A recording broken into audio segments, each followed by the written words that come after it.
কলিযুগ পবিত্র অবতারকে যিনি ভালোবাসে তিনিও পতিত পাবন। পাবন মানে হলো পবিত্র।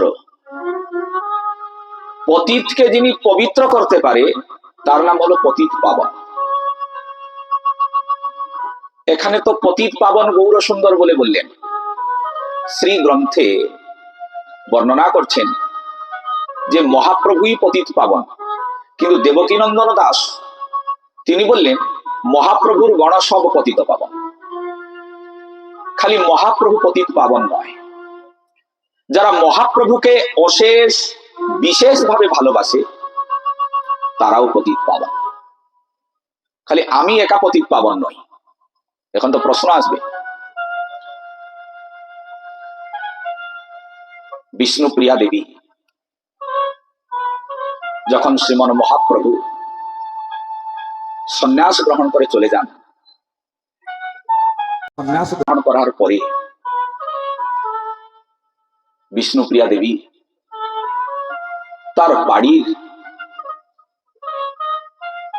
বলতে গেলে চাকর, কাজের লোক, তার নাম হলো ঈশান ঠাকুর।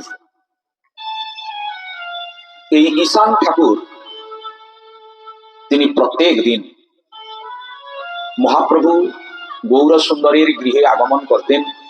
মহাপ্রভু থাকাকালীন, মহাপ্রভু থাকার পরেও, না থাকার পরে, সন্ন্যাসী নেওয়ার পরেও ঈশান ঠাকুর কাজ করতেন। কিন্তু মহাপ্রভু পত্নী বিষ্ণুপ্রিয়া মাতা যদি কিছু মনের কথা থাকে তা তিনি ওই ঈশানকেই বলতেন।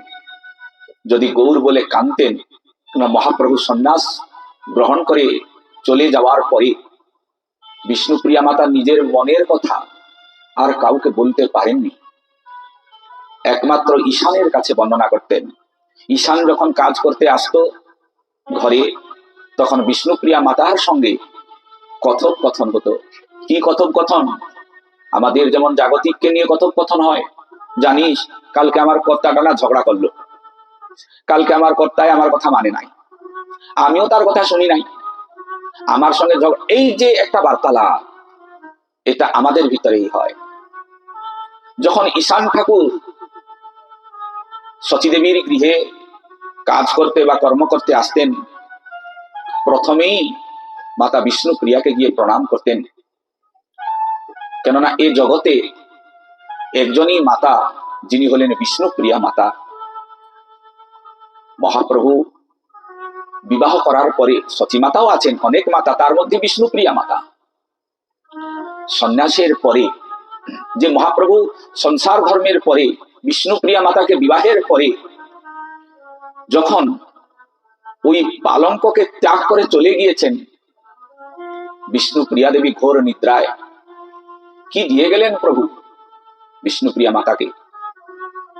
কিছুই দিতে পারেননি, মাত্র দুইখানি খড়ম যা পরতেন মহাপ্রভু, দুইখানি পাদুকাকে ওই মাথার পাশে রেখে প্রভু চলে গেলেন। বিষ্ণুপ্রিয়া দেবী যখন নিদ্রা ভঙ্গ হয় বুঝতে পারলেন প্রভু আর নেই, সন্ন্যাস। পারছেন না কইতে, পারছেন না সইতে, ওই দুইখানি পাদুকাকে নিয়ে বক্ষের মধ্যে